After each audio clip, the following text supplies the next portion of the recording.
Part 1, Solomon's Paradox, Saving in Abundance, Not Deprivation. Welcome, cherished stewards, to The Word on Wealth, where we delve into the timeless wisdom of Scripture to illuminate our path to financial flourishing.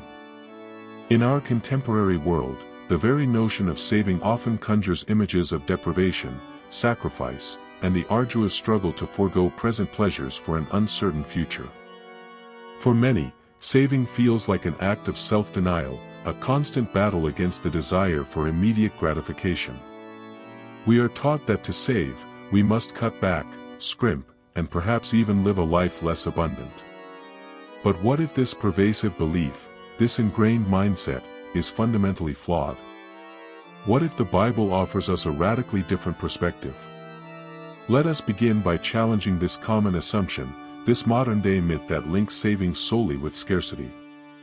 For our guide, we turn not to a figure known for their asceticism or poverty, but to the epitome of biblical wealth and wisdom, King Solomon. Solomon, the son of David, was a monarch of unparalleled prosperity.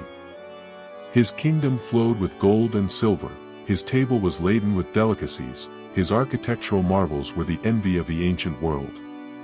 The first book of Kings, chapter 10, verse 23, tells us, King Solomon was greater in riches and wisdom than all the other kings of the earth. He lived in an abundance that most of us can barely imagine. Yet, it was this very Solomon, in his profound wisdom, who penned much of the book of Proverbs, a treasury of practical financial guidance that emphasizes prudence, diligence, and yes, saving. This presents us with Solomon's paradox. How could a king who possessed such immense wealth, who lacked for nothing, be such an advocate for the principles of careful stewardship and accumulating reserves? His secret was not merely about making more money, which he clearly excelled at, but about keeping money without feeling deprived. It was about understanding the nature of resources, the cycles of life, and the inherent wisdom in preparing for the future, even from a position of profound abundance. Solomon understood that true security and lasting prosperity came not from the initial acquisition of wealth, but from its wise management, its careful preservation, and its intentional deployment. He grasped that even in a lavish palace, a wise man considers the ant's industry, as Proverbs chapter 6, verses 6 through 8 advise, Go to the ant, you sluggard, consider its ways and be wise. It has no commander, no overseer or ruler, yet it stores its provisions in summer and gathers its food at harvest. This wasn't about deprivation for the ant, it was about prudent foresight, ensuring sustenance in due season. Solomon's approach reveals that saving is not a punishment for past overspending, nor is it a grim deferral of all joy. Instead, it is an act of wisdom, an expression of faith, and a pathway to freedom. It allows us to experience a form of financial freedom now, not just in some distant, elusive future. When we consistently set aside a portion of our income, even a small amount, we are not primarily depriving ourselves, we are empowering ourselves. We are establishing boundaries around our spending, creating a buffer against uncertainty, and cultivating a mindset of preparedness that alleviates present anxieties. This immediate benefit of peace and control, of knowing that you have a growing reserve, transforms the act of saving from a chore into a source of quiet confidence and joy. This biblical approach teaches us that true wealth is not just about the size of one's bank account, but about the spirit in which one manages what God has entrusted. It's about being a faithful steward, capable of both enjoying God's blessings in abundance and prudently setting aside for what lies ahead, without the gnawing feeling of scarcity. Solomon's life demonstrated that the disciplined habit of keeping a portion of what you receive, regardless of how much you receive, is the hallmark of true wisdom. It's a principle that enables us to build a foundation for lasting prosperity and to live in a state of prepared abundance, rather than reactive scarcity. It is this profound truth that underpins our entire discussion of the $20 rule. Part 2, Beyond Earning, the Wisdom Foundation of Solomon's Wealth.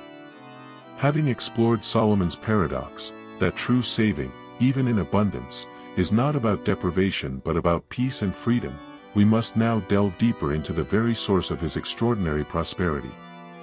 It's easy to look at Solomon's riches and attribute them solely to his powerful position or a stroke of divine luck. However, the scriptures reveal a more profound truth. Solomon's immense fortune was not merely a result of earning more, but a direct byproduct of wisdom applied to the realm of money. Recall the pivotal moment in Solomon's life, recorded in 1 Kings chapter 3. When God appeared to him and offered anything he desired, Solomon asked not for riches, long life, or the death of his enemies, but for a discerning heart to govern his people. God was so pleased with this request that he granted it, and then added something more, as we read in 1 Kings chapter 3, verse 13, "Moreover, I will give you what you have not asked for, both wealth and honor, so that in your lifetime you will have no equal among kings." This verse is crucial. Solomon's wealth and honor were not his primary pursuit, they were a consequence of his pursuit of wisdom. His fortune flowed from the application of divine insight to every area of his life, including his finances. This stands in stark contrast to the modern obsession with income generation. In our contemporary society, the relentless pursuit of more income often overshadows the more foundational principles of sound financial management. We are bombarded with messages about getting rich quick, about chasing the next big opportunity, about maximizing our earning potential at all costs. While earning is certainly important, and Scripture encourages diligence in our work, Solomon's life teaches us that true and lasting wealth is built not just on how much you make, but on how wisely you manage, protect, and multiply the resources God has already entrusted to you. Solomon understood that true financial stability begins with strategic preservation and self-control. Proverbs chapter 21, verse 20, states, "In the house of the wise are stores of choice food and oil, but a foolish person swallows up all he has." This powerful proverb encapsulates Solomon's wisdom. It speaks of foresight, of intentionality, of a disciplined approach to resources. The wise steward, by exercising self-control, ensures that a portion of what is received is set aside, preserved, and stored. This act of strategic preservation is the very foundation upon which sustainable wealth is built. It's not about hoarding, but about preparing. It's about building a buffer against future uncertainties, creating a reservoir from which to draw during lean times, and accumulating capital for future investments and kingdom purposes. For Solomon, abundance was never about mere excess for selfish indulgence. His wealth was given for a divine purpose, to govern a nation, to build the temple for God, to promote peace, and to be a witness to God's glory among the nations. The vast resources at his disposal were tools for fulfilling his God-given mandate. This perspective transforms the very nature of wealth. It shifts it from an end in itself to a means to a greater end. When we view our resources through this lens, that God's provision is for a purpose beyond our immediate gratification, our motivation for managing them shifts dramatically. We become less driven by consumerism and more by stewardship, less by fleeting desires and more by eternal impact. Therefore, Solomon's wealth was not just a fortunate endowment, it was a testament to the power of wisdom in action. It teaches us that true financial freedom and abundance are not found solely in increasing our income, but in cultivating the wisdom to manage, preserve, and multiply what we have already been given.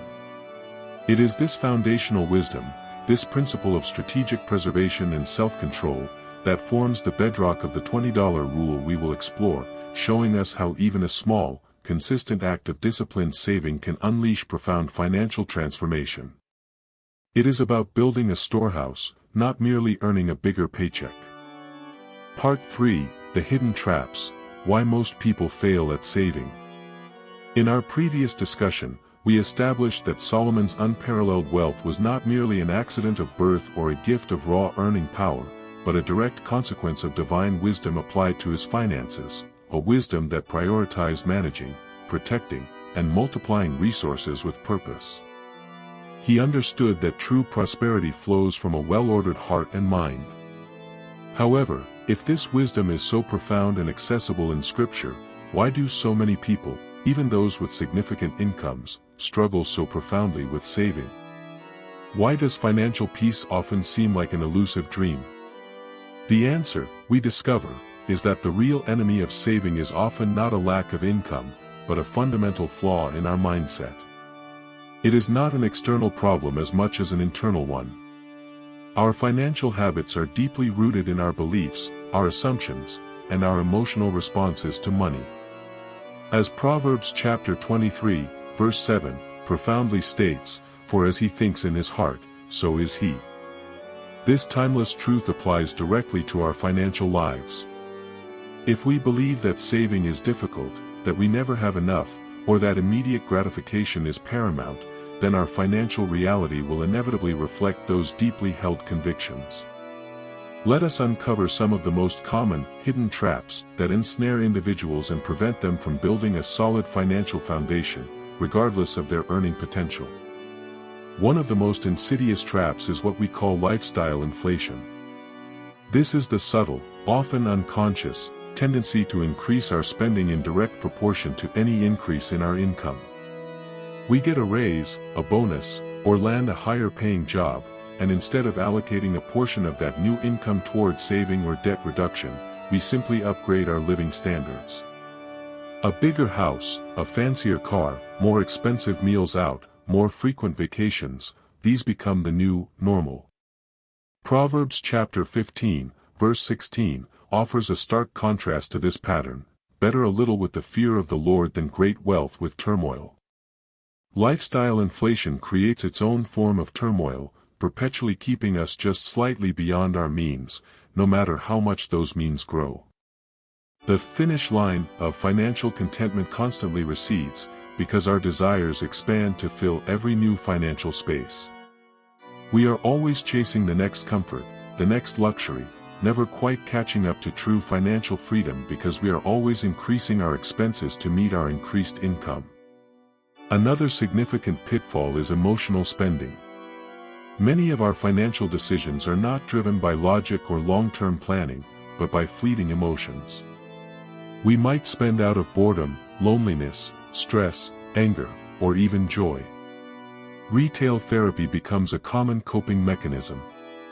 A difficult day at work might lead to an impulsive online purchase. A desire to keep up with friends or family might lead to spending beyond our budget for social engagements. These emotional impulses, unchecked by wisdom and discipline, can quickly erode any attempt at systematic saving, creating cycles of regret and perpetual financial struggle. The temporary high of an emotional purchase quickly fades, leaving behind only a lighter wallet and often, a heavier heart. Finally, a major contributor to saving failure is undefined goals. When we embark on a journey without a clear destination, we are prone to wander aimlessly or give up at the first sign of difficulty. The same holds true for saving. If we don't have a specific, compelling purpose for our savings, whether it's an emergency fund, a down payment for a home, an investment for retirement, or a fund for generous giving, then the discipline required to set money aside feels arbitrary and pointless. The temptation to divert those funds for immediate gratification becomes much stronger when there's no powerful why behind the what. Without a clear vision, our resolve crumbles, and our hard-earned money often evaporates into discretionary spending. To illustrate how we can avoid these traps, let us revisit the analogy of the ant from Proverbs chapter 6, verses 6 through 8. "Go to the ant, you sluggard, consider its ways and be wise. It has no commander, no overseer or ruler, yet it stores its provisions in summer and gathers its food at harvest." The ant doesn't wait until all its daily needs and desires are met before it decides to store food, it prioritizes storing. It saves first. Most people, however, operate on the reverse principle: they spend first, and then attempt to save what's left over. The problem, as many of us have experienced, is that there is often nothing left over. The ant's wisdom teaches us to prioritize, to allocate a portion for future security before the demands of the present consume everything. This simple, yet profound shift in approach is a cornerstone of biblical financial stewardship. These hidden traps, lifestyle inflation, emotional spending, and undefined goals, are not external forces beyond our control. They are manifestations of a mindset that can be transformed by God's wisdom.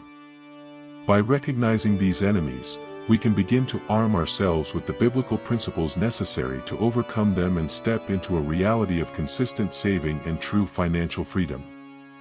Having identified the pitfalls that often derail our saving efforts, lifestyle inflation, emotional spending, and undefined goals, we must now turn our attention to the right way to save, to building a storehouse with a foundation of faith, not fear. For the Bible calls us to be wise stewards, not anxious hoarders. Proverbs chapter 21, verse 20, states, "In the house of the wise are stores of choice food and oil, but a foolish person swallows up all he has." This powerful verse clearly distinguishes between wise saving and foolish consumption. But how do we distinguish wise saving from greedy hoarding? The answer lies in the motive of the heart. Wise saving, rooted in faith, is about planning prudently and preparing responsibly, all while fundamentally trusting in God's ultimate provision.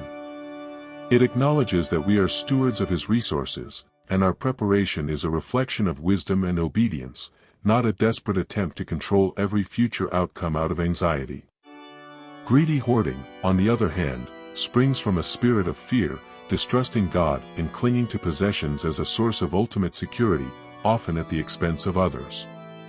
It's an insatiable desire to accumulate for self, driven by a deep-seated anxiety about the future rather than a wise response to it. The definitive biblical example of this storehouse principle, executed with divine strategy and profound wisdom, is found in the remarkable narrative of Joseph in the book of Genesis, chapter 41. Pharaoh had a troubling dream of 7 fat cows being devoured by 7 gaunt cows, and 7 full heads of grain being swallowed by 7 scorched heads of grain. Joseph, empowered by God, interpreted these dreams. 7 years of abundant harvest would be followed by 7 years of severe famine. This wasn't a call to hoard out of fear, but a divinely revealed strategy for survival and blessing. Joseph advised Pharaoh to appoint a wise and discerning man to oversee the land, to collect all the food of these good years that are coming and store up grain under the authority of Pharaoh, to be kept in the cities for food. Genesis 41 verse 35. This was a massive, government-led savings plan. During the 7 years of plenty, 1/5 of the harvest was set aside. It required immense discipline, foresight, and a profound trust in God's revelation. When the famine struck, Joseph's storehouses were full, not just for Egypt's survival, but to bless nations. People from all over the world, including Joseph's own family, came to Egypt for food, demonstrating how God's wisdom in stewardship can lead to the blessing of entire communities and indeed, entire regions. Joseph's actions were not motivated by a selfish desire to accumulate wealth for himself, but by an understanding of God's plan to preserve life and sustain His people. It was a perfect fusion of human wisdom and divine strategy. Today, our modern equivalents to Joseph's ancient granaries are well-funded emergency accounts and wisely diversified investments. An emergency fund is our 7 years of plenty preparation for lean times, an unexpected job loss, a medical crisis, a car repair, or a global economic downturn. It's a vital shield that protects us from financial devastation and allows us to navigate life's inevitable storms without accumulating crippling debt. Similarly, strategic investing, guided by biblical principles, is another way we store up and multiply resources, not just for our own future security, but for purposes that extend beyond ourselves. Both honor God's design for preparedness and responsible management. Crucially, this type of faith-based saving empowers generosity, rather than hindering it. When we have a secure financial foundation, built through diligent saving and wise management, we are freed from the constant anxiety of scarcity. This freedom enables us to give more liberally, more strategically, and with greater joy. When our own house is in order, we are better positioned to respond to the needs of others and to fund the advancement of God's kingdom.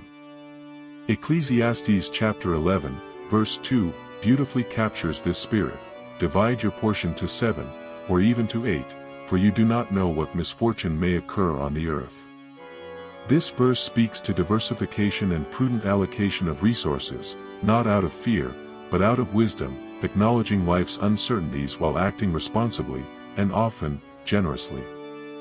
Therefore, storing up with faith is not about abandoning trust in God, it is about actively demonstrating that trust by being a good steward of the resources He provides. It's about combining our diligent effort with His sovereign provision, knowing that He desires us to be prepared, to be generous, and to live in a manner that reflects His wisdom and grace. It is a powerful way to live out our faith in the practical realm of our finances, moving beyond mere survival to a place of thriving and blessing. Part 5, Solomon's Meticulous Method, Planning Every Coin's Purpose. We've established that Solomon's wealth was a byproduct of wisdom, and that wise saving stems from faith, not fear. But how did he translate this wisdom and faith into practical, daily financial management? How did a king of such immense scale manage his resources without them simply dissolving into chaos or endless consumption? The answer lies in his meticulous method, a profound commitment to planning every coin's purpose. Solomon inherited a kingdom that was already being organized for divine purposes. We see a powerful precursor to his method in his father, King David, who, in 1 Chronicles chapter 29, verse 2, describes his preparations for the temple. With all my might I have provided for the house of my God. This spirit of preparing resources, with all my might, was undoubtedly passed down to Solomon. It speaks to an intentional, proactive, and comprehensive approach to resource management, not a haphazard or reactive one. This meticulous method, at its core, is about assigning a specific destination and purpose to every single coin, every dollar, every unit of currency, before it is ever spent. This ancient biblical principle remarkably mirrors what modern financial experts call zero-based budgeting, though Solomon certainly didn't use spreadsheets. The concept is that income, upon receipt, is immediately allocated to various categories, ensuring that by the end of the month, every dollar has been given a job on paper, leaving a theoretical balance of zero for unassigned funds. This isn't about running out of money, it's about intentionality. The crucial understanding here is that Solomon's approach was driven by a mindset of intentional stewardship, not by the mere mechanics of a spreadsheet. It was a conscious decision to direct resources according to a divinely informed plan, rather than reacting to the endless demands and temptations of the world. He didn't wait to see what was left over after expenses, he determined where everything would go first. This ensured that his kingdom's resources were deployed strategically, for both daily operations, long-term projects like the temple, and future security, rather than being squandered through neglect or impulsive spending. For us today, this meticulous method offers profound practical application. It means creating a monthly financial plan that consciously allocates your income to its rightful categories before you ever begin discretionary spending. This starts with 1. Essentials covering your fixed and variable living expenses, housing, utilities, food, transportation. 2. Savings immediately setting aside a dedicated portion for your emergency fund, and for long-term goals like investments and retirement. This is where our $20 rule principle finds its home, as a non-negotiable line item. 3. Investments allocating funds for future growth and wealth building. 4. Giving prioritizing generous giving to God's work, the church, and charitable causes, recognizing that all we have comes from Him. Only after these critical categories have been fully funded and accounted for do we then consider discretionary spending on entertainment, dining out, or other non-essential items. This order of operations is vital. It flips the common financial script from spend then save what's left to save and give first, then spend what's left on necessities and discretionary items. This disciplined approach is powerfully supported by Proverbs chapter 27, verses 23 and 24. Be sure you know the condition of your flocks, give careful attention to your herds, for riches do not endure forever, and a crown is not secure for all generations. This proverb is not just for ancient shepherds, it's a timeless call to financial awareness and active management. It implores us to know the condition of our assets, to understand precisely where our money is going, and to recognize that financial stability is not automatic or eternal. It requires ongoing, meticulous attention and planning. Solomon, as a king, had to know the condition of his national treasury, his trade routes, and his building projects. He couldn't afford to be ignorant or passive. By adopting Solomon's meticulous method, by proactively assigning a purpose to every dollar, we move from a reactive, often anxious, financial existence to one of intentional, peaceful, and powerful stewardship. We become masters of our money, rather than being mastered by it, setting the stage for true financial freedom and the ability to fulfill God's purposes for our lives. This isn't about being restrictive, it's about being strategic and ultimately, more free. Having thoroughly explored Solomon's meticulous method of planning every coin's purpose, it is now time to translate these profound biblical principles into concrete, actionable habits for our modern lives. Solomon was not just a theoretician, he was a man of action whose kingdom flourished through consistent, intentional effort. His life exemplified the wisdom found in Ecclesiastes chapter 11, verse 6, "Sow your seed in the morning, and at evening let your hands not be idle, for you do not know which will succeed, whether this or that, or whether both will do equally well." This verse speaks to an ongoing, diligent rhythm of work and preparation, never ceasing in our efforts to plant seeds for the future. The most powerful way to activate Solomon's intentional rhythm in our finances today is through automation. This means setting up automatic transfers from your checking account to your savings, investment, and even giving accounts on payday, or shortly thereafter.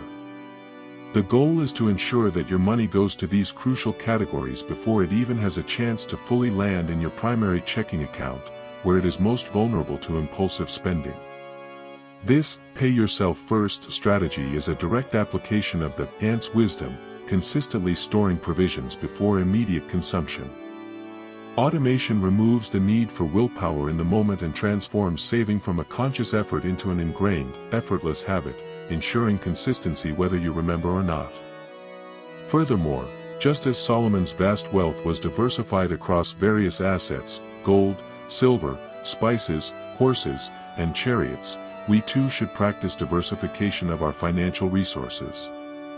This means not putting all our eggs in one basket, but strategically allocating funds to different types of accounts based on their purpose and time horizon. This might include short-term liquidity an easily accessible emergency fund in a high-yield savings account, akin to Joseph's readily available grain stores during the famine. Mid-term investments funds for specific goals like a down payment on a house, a child's education, or a significant family purchase, perhaps in more conservative investment vehicles. Long-term growth retirement accounts, brokerage accounts, or other investments designed to compound and grow significantly over decades, mirroring Solomon's long-term vision for his kingdom's prosperity. This approach acknowledges different needs and risk profiles, allowing your money to work for you in various capacities, all within a well-ordered plan. Crucially, as part of this meticulous planning, we must assign specific purposes to our savings goals. Simply having a savings account without a clear destination for the funds makes it far too easy to raid it for non-essential spending. Instead, create distinct savings buckets or accounts for different objectives: a travel fund, retirement fund, a home down payment fund, a giving fund, or even a future business venture fund. This echoes the intentionality of Solomon's vast resources. 1 Kings chapter 10, verse 21, mentions that all King Solomon's goblets were of gold, and all the household articles in the palace of the forest of Lebanon were of pure gold. Nothing was of silver, because silver was considered of little value in Solomon's days. While we may not be dealing in pure gold, this highlights how he managed and categorized his resources with clear purpose and value, ensuring even the household items reflected his kingdom's wealth. Knowing precisely what you are saving for imbues the act of saving with meaning and significantly strengthens your resolve. Finally, while diligent saving is paramount, Solomon also understood the importance of tracking progress for motivation and discipline. 1 Kings chapter 10, verse 14, for example, states the specific amount of gold that came to Solomon in 1 year. The weight of the gold that came to Solomon in 1 year was 666 talents of gold. This level of detail shows that he was meticulous in measuring and recording his assets. We too should regularly review our financial statements, track our spending, and celebrate milestones in our saving journey. Seeing your emergency fund grow, your investment accounts increase, or your debt diminish provides powerful positive reinforcement, fueling your discipline and making the process enjoyable. However, let us remember to balance this wisdom with joy. The goal of financial stewardship, as exemplified by Solomon, is not to live a life of austere self-denial, but one of peace, purpose, and the capacity to bless others. It is about creating a structure that allows us to enjoy God's good gifts responsibly while preparing for the future and fulfilling His call on our lives. By activating these Solomonic habits, automation, diversification, purposeful saving, and diligent tracking, we lay a robust foundation for enduring financial freedom and flourishing. Part 7, for timeless habits for financial resilience. Having explored Solomon's meticulous methods for managing resources and translating them into practical, automated habits for today, we now arrive at the culmination of his wisdom, for timeless habits that, when consistently applied, build not just financial stability, but true financial resilience. These are not merely good ideas, they are foundational principles derived from centuries of biblical teaching, proven to work across cultures and generations, and designed to align our finances with God's kingdom values. The first foundational habit is to live below your means. This concept, often misunderstood as deprivation, is in fact a powerful act of financial wisdom and freedom. It means intentionally choosing to spend less than you earn, thereby creating a financial margin. This margin is the fertile ground from which savings, investments, and generosity can flourish. It is the antithesis of lifestyle inflation, which we previously discussed as a major trap. When we actively decide not to expand our expenses to meet every increase in income, we gain control. Ecclesiastes chapter 7, verse 12, states, "For wisdom is a defense as money is a defense, but the advantage of knowledge is that wisdom preserves the life of him who has it." Living below your means is an embodiment of this wisdom. It preserves your financial life, guarding you against unforeseen circumstances and opening pathways to opportunities that are simply unavailable to those who constantly live at the edge of their income. It's not about being poor, it's about being wise enough to create breathing room in your budget, allowing you to breathe freely in your life. The second timeless habit is to avoid unnecessary debt. Solomon understood the oppressive nature of debt. Proverbs chapter 22, verse 7, starkly declares, "The rich rules over the poor, and the borrower is servant to the lender." This isn't just a financial observation, it's a spiritual truth. Debt, especially consumer debt incurred for depreciating assets or fleeting pleasures, places us in a position of servitude, binding our future earnings and limiting our choices. Solomon's wisdom consistently prioritizes stored resources over borrowed ones. Rather than borrowing to acquire something instantly, he built up resources, saving diligently, so that he could purchase or build from a position of strength and ownership. By committing to live debt-free, or diligently working to eliminate existing debt, we free ourselves from the chains of interest payments and reclaim our financial autonomy, allowing our resources to serve our God-given purposes rather than the demands of creditors. Our third habit is to distinguish sharply between needs and wants.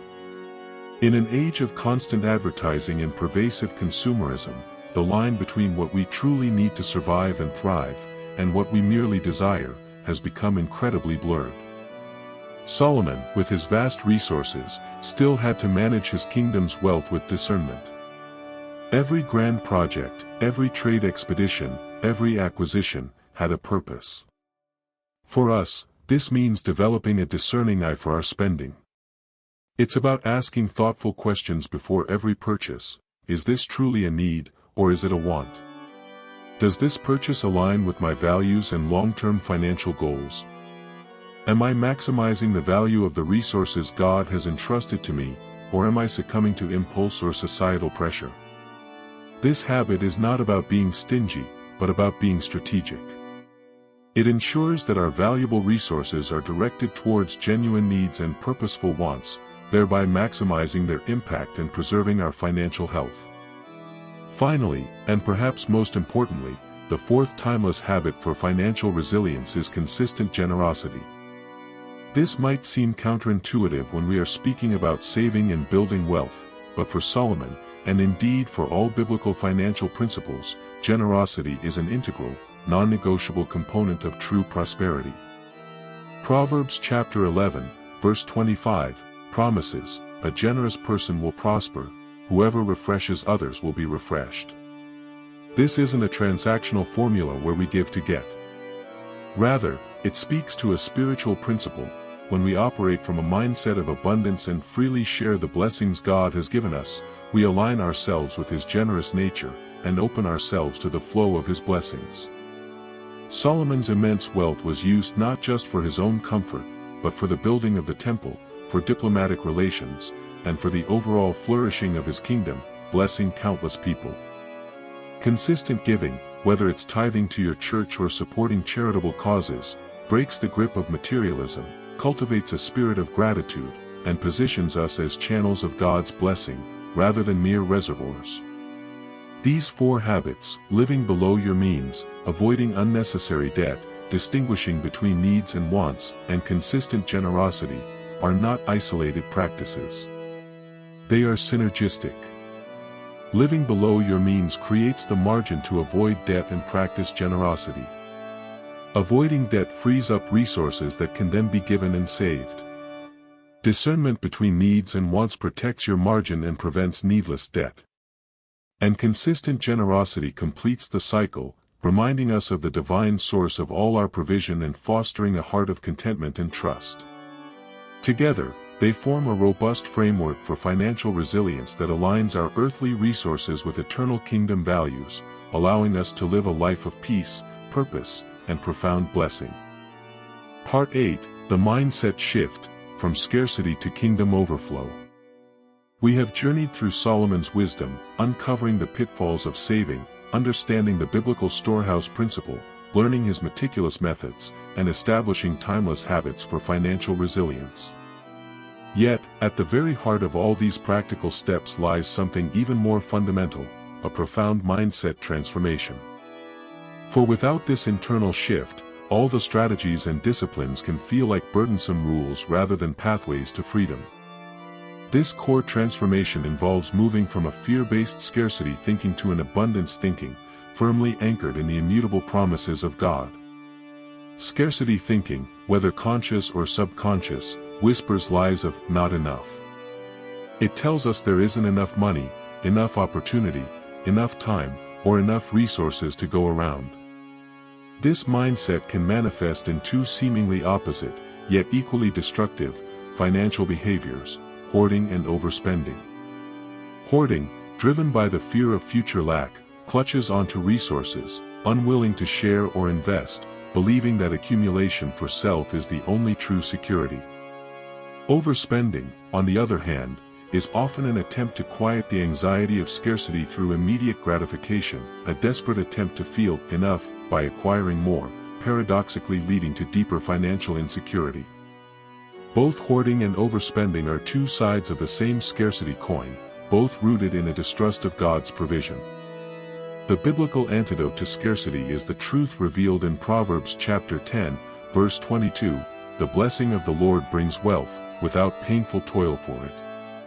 This verse isn't a promise of passive wealth, it's a promise that when God blesses our diligence and wisdom, our prosperity is infused with His grace and peace, not the anxious, exhausting toil born of fear. Abundance thinking, therefore, is not about having limitless resources in our bank account, but about having a limitless God who is our provider, and who enables us to be generous stewards of what He entrusts to us. It's understanding that true wealth is not merely what we possess, but what we become and what we do with what we possess. This powerful mindset shift involves viewing money not primarily as a source of personal security or a means to self-gratification, but as a potent tool for kingdom work. When we see our financial resources as instruments for God's purposes, to provide for our families, to care for the poor, to advance the gospel, to invest in righteous endeavors, to bless our communities, our perspective fundamentally changes. The pressure to accumulate for selfish reasons diminishes, replaced by a joyful desire to steward well for a higher calling.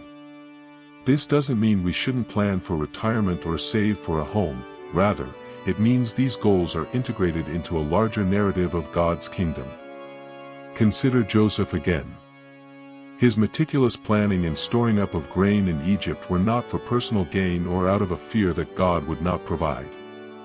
Rather, it was a divine strategy that saved an entire nation, and indeed, many nations, including God's chosen people, from famine. Joseph understood that he was a steward of God's wisdom and resources for a much larger purpose. His actions, though practical and strategic, were rooted in faith and an understanding of God's providential plan. This mindset, coupled with wise planning and generous giving goals, ultimately frees us from panic and positions us for greater impact and purpose. When we truly believe in God's abundance and His call to stewardship, financial setbacks become opportunities for learning and deeper trust, rather than sources of paralyzing fear. We are no longer driven by the frantic chase for more, but by the peaceful pursuit of purpose. Our giving becomes not an obligation, but a joyous expression of our faith. Our saving becomes not an act of hoarding, but an act of preparing for divine assignments. Ultimately, the journey from scarcity to kingdom overflow is a journey of trusting God with our finances, recognizing Him as the ultimate source of all wealth and wisdom. It transforms our financial life from a source of stress into a powerful avenue for glorifying Him, enabling us to live a life of profound generosity, peace, and purpose that truly reflects His abundant grace. Part 9, Building a Generational Legacy, Saving Beyond Yourself. We've now explored the crucial mindset shift from scarcity to kingdom overflow, understanding that our finances are not merely for personal security but for divine purpose. This leads us naturally to the culmination of Solomon's financial wisdom, its profound, multi-generational impact. Solomon understood that true prosperity extends far beyond the individual's lifespan. It builds a legacy that blesses children, grandchildren, and entire communities. His kingdom wasn't just built for him, it was established for generations. The very essence of this concept is beautifully captured in Proverbs chapter 13, verse 22, which states, "A good person leaves an inheritance for their children's children, but a sinner's wealth is stored up for the righteous." This powerful verse underscores the biblical imperative to think beyond ourselves, to live and manage our resources with a multi-generational perspective. It's not just about leaving behind money, but about leaving an inheritance. An inheritance, in the biblical sense, encompasses both tangible wealth and intangible wisdom, values, and character. It's the passing down of both financial resources and the prudent principles by which those resources were acquired, managed, and multiplied. Consider the contrast presented in the proverb: a good person leaves an inheritance, while a sinner's wealth is stored up for others. This implies that the good person's wealth is stewarded wisely, maintained, and intentionally transferred, whereas the sinner's wealth, perhaps acquired through unjust means or managed foolishly, often dissipates or ends up in unexpected hands. This highlights the crucial role of purposeful stewardship not just for our own benefit, but for the enduring well-being of those who come after us. How does purposeful stewardship ensure that assets and values endure? Firstly, through diligent saving and wise investment, we can accumulate financial assets that can provide a foundation for future generations. This might be in the form of investment portfolios, real estate, or other forms of capital that can support educational endeavors, charitable foundations, or even future entrepreneurial ventures for our descendants. This is not about spoiling future generations, but about providing them with a head start, a platform from which they can launch their own God-given purposes without being burdened by the same financial struggles we may have faced. Secondly, and perhaps even more significantly, purposeful stewardship ensures the enduring legacy of values. When we teach our children the importance of living below their means, avoiding debt, giving generously, and managing resources with integrity, we are imparting a wisdom that is far more valuable than any sum of money.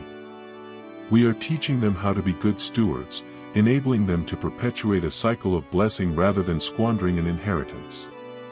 Solomon did not just inherit a treasury from David, he inherited a legacy of worship and wisdom that enabled him to build the temple and rule wisely. Our financial habits, our conversations about money, and our examples of generosity are all powerful lessons for our children and grandchildren.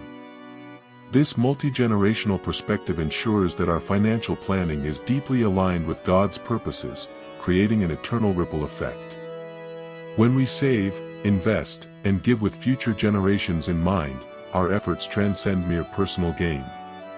Our generosity can fund ministries that impact lives for decades. Our investments can support businesses that create jobs and contribute to societal flourishing.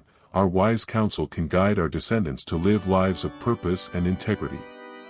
The wealth we accumulate, managed with divine wisdom, becomes a catalyst for ongoing blessing, impacting not just our immediate family, but potentially our church, our community, and even the wider world for generations to come. Ultimately, building a generational legacy is an act of profound faith and hope. It's trusting that God's plan extends beyond our lifetime, and actively participating in that plan by being faithful stewards of what He has entrusted to us. It's moving beyond the narrow confines of my money to embrace the expansive vision of our legacy for God's glory. It transforms our daily financial decisions into acts of eternal significance, allowing Solomon's wisdom to echo through time, blessing not just us, but countless others through the ages. Part 10, Your Divine Blueprint. Embrace Solomon's wisdom today. We have journeyed through the profound financial wisdom embedded in the life and teachings of King Solomon, from understanding the subtle pitfalls of saving to cultivating a mindset of kingdom overflow and even building a multi-generational legacy. We've seen that Solomon's prosperity was not born of luck, but of a diligent application of divine principles. Now, as we draw to a close, the question before each of us is this: what will you do with this wisdom? The truths we have uncovered are not mere historical anecdotes or interesting theological musings. They are a divine blueprint, proven strategies for thriving, not just surviving, in every economic climate. Solomon's principles offer a clear path to financial freedom, peace, and the capacity for greater impact. They transcend culture and time, offering practical guidance for anyone seeking to honor God with their finances. Today, I challenge you to move beyond simply hearing these biblical truths to actively implementing them in your own life. This isn't about perfection from day one, but about a commitment to consistent, intentional progress. Begin by assessing your current financial reality with honesty and courage. Then, prayerfully adopt these foundational habits. First, make the conscious decision to live below your means, resist the siren call of lifestyle inflation and choose instead the freedom that comes from creating a financial margin. Let your income be a buffer, not a trigger for endless consumption. Second, embrace the meticulous method of assigning purpose to every coin. Every dollar you earn should have a job, a destination, a purpose, before it ever leaves your hand. Automate your savings, designate funds for giving, and invest with intentionality. This practice transforms your relationship with money from reactive to proactive, from chaotic to ordered. And third, store with faith, not fear. Let your savings be an act of trust in God's provision, not an anxious hoarding fueled by scarcity. Understand that your financial preparedness is a pathway for God to work through you, to be a blessing to others, and to advance His kingdom. This is your divine blueprint. It is a call to align your finances not just with sound economic principles, but with eternal kingdom values. It is a path to a life of greater peace, purpose, and profound impact. I encourage you now to take a moment and reflect on one specific change you will implement based on Solomon's wisdom. And if you are willing, share that commitment with us. In the comments below, declare your intention to embrace Solomon's wisdom, to live with purpose, and to be a faithful steward. Your declaration might just inspire someone else on their own journey. We are on this journey together, and we are committed to helping you grow and aligning your money with your faith. Continue to engage with The Word on Wealth for more insights and practical guidance. Remember, God desires your flourishing, not just for your own sake, but for the sake of His kingdom. Embrace Solomon's wisdom, and watch how your life, and your finances, are transformed.